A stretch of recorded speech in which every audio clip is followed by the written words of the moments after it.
Hello friends, welcome back to our channel smart Vaishu vlogs. ఈరోజు మన ఛానల్లో టమాటో క్యాప్సికమ్ మసాలా కర్రీని నేనైతే ఏ విధంగా ప్రిపేర్ చేస్తానో మీకైతే చూపించబోతున్నాను. ఈ కర్రీ వచ్చేసి అన్నం, చపాతీ అండ్ పులావ్లోకి చాలా టేస్టీగా ఉంటుంది. ఈ కర్రీని ప్రిపేర్ చేసుకోవడానికి ఎక్కువగా శ్రమ పడాల్సిన అవసరం కూడా లేదండి. చాలా సింపుల్గా ప్రిపేర్ చేసుకోవచ్చు. అంతేకాకుండా చాలా టేస్టీగా కూడా ఉంటుంది. మనం రెస్టారెంట్లో తిన్న ఫీలింగే వస్తుంది.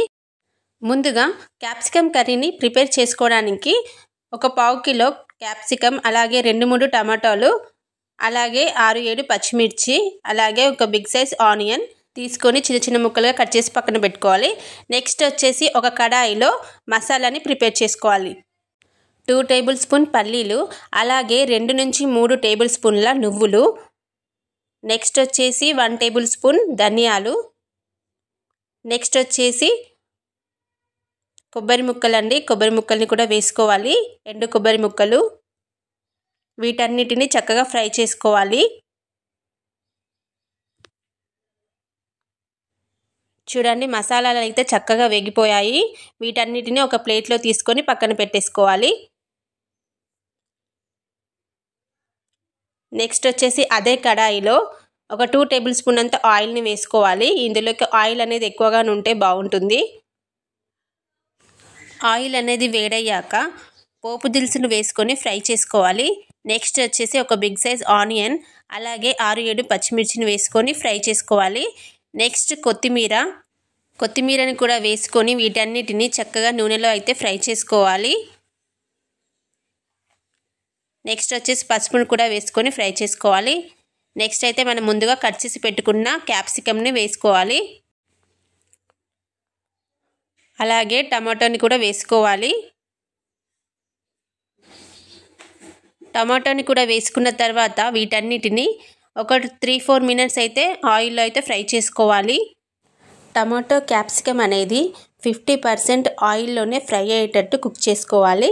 ఎందుకంటే ఆయిల్లో ఫ్రై అయితే చాలా బాగుంటుంది. ఈలోపు అది ఫ్రై అయిపోతుంది. మనం మసాలాను అయితే మిక్సీ పట్టేసుకుందాం. చూడండి, ఒక చిన్న సైజు అల్లం ముక్కని, ఒక 6-7 వెల్లుల్లి రెబ్బల్ని కూడా వేసుకొని, అలాగే శుభ్రం చేసిన చింతపండుని కూడా వేసుకోవాలి. ఒక 2-3 చెక్క కూడా వేసుకోవాలి.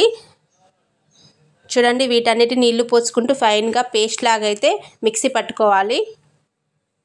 చూడండి, క్యాప్సికమ్ అయితే చాలా చక్కగా మగ్గిపోయింది. నెక్స్ట్ ఇందులోకి అయితే 2 టేబుల్ స్పూన్ అంతా కారాన్ని అయితే వేసుకోండి. మీ స్పైసీనెస్ని బట్టి కారాన్ని అయితే వేసుకోండి. నేనైతే ఒక 2 టేబుల్ స్పూన్ అంతా కారాన్ని అయితే వేసుకుంటున్నాను.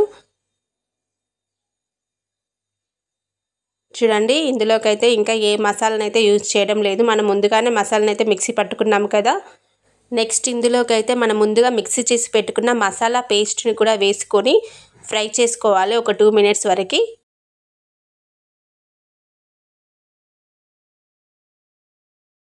నెక్స్ట్ మసాలాని వేసుకున్న తర్వాత మనకు సరిపడనన్ని వాటర్ని కూడా పోసుకోవాలి.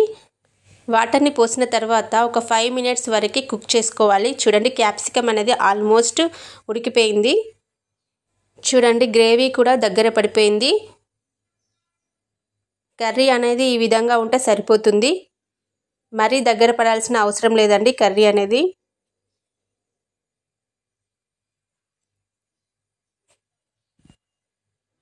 ఆయిల్ అనేది పైకి తేలేంత వరకు మనమైతే కర్రీని కుక్ చేసుకోవాలి. ఆయిల్ అనేది పైకి వచ్చినట్లయితే కర్రీ అనేది కుక్ అయిపోయిందన్నమాట.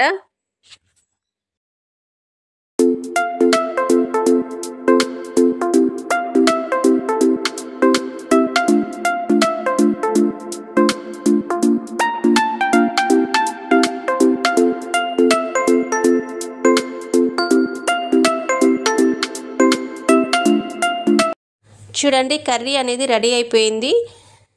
చాలా టేస్ట్గా ఉంటుందండి. క్యాప్సికమ్ మసాలా కర్రీ అయితే మనకు రెస్టారెంట్లో తిన్న ఫీలింగే వస్తుంది. చూడండి, చాలా బాగుంది. టేస్ట్ మాత్రం మా పిల్లలు అయితే చాలా ఇష్టంగా తిన్నారు. అంతేకాకుండా చాలా ఈజీగా ప్రిపేర్ చేసుకోవచ్చు. ఈ మసాలా కర్రీకి ఇంగ్రీడియంట్స్ కూడా ఏమాత్రం ఎక్కువగా ఏం పట్టవండి. మనం ఇంట్లో ఉన్న వాటితోనే ప్రిపేర్ చేసుకోవచ్చు. చూడండి, కర్రీ మాత్రం చాలా టేస్ట్గా ఉంది. Okay friends, thanks for watching.